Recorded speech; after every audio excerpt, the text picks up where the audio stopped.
আসসালামু আলাইকুম ওয়া রাহমাতুল্লাহি ওয়া বারাকাতুহু। তোমরা জবাব দাও। ওয়া আলাইকুম আসসালাম ওয়া রাহমাতুল্লাহি ওয়া বারাকাতুহু।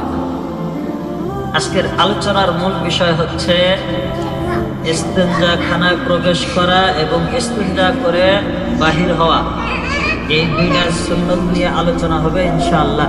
ইনশাআল্লাহ আমরা যারা এই সুন্নাতের উপরে আমল করব, এমন একটা জামানা আসবে যে জামানায় মানুষজন সুন্নাতের উপরে আমল কমিয়ে দিবে। ঠিক এমন সময় একটা আল্লাহ রাসূলের একটা সুন্নতকে যে ব্যক্তি আঁকড়ে ধরে রাখবে, একটা সুন্নতের উপরে আমল করবে, আল্লাহ রাসূল বলেন 100 গলা কাটা শহীদের সব আল্লাহ তার আমলনামায় দিয়ে দিবেন। সুবহানাল্লাহ। এরকম মর্যাদা আল্লাহ দিবেন। এই জন্য আমরা এই দুটি সুন্নতের উপরে আলোচনা করতেছি। আল্লাহ পাক যেন আমাদের সকলকেই এই সুন্নতের উপরে আমল করার তৌফিক দান করেন।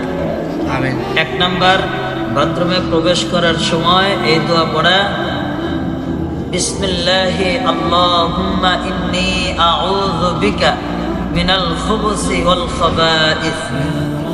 এবং হাজত সেরে যখন আমরা বাথরুম থেকে বের হব তখন শুকরিয়া তান আলহামদুলিল্লাহ বলে এই দোয়া পড়া, গুফরানাকাল হামদু লিল্লাহিল্লাযী আযহাবা আন্নিল আযা ওয়া আফানি। আল্লাহ তাআলা আমাদের সকলকেই বাথরুমে প্রবেশ করার দোয়া এবং বাথরুম থেকে বাহির হওয়ার দোয়ার উপরে আমল করার তৌফিক দান করেন। আমিন। আমিন।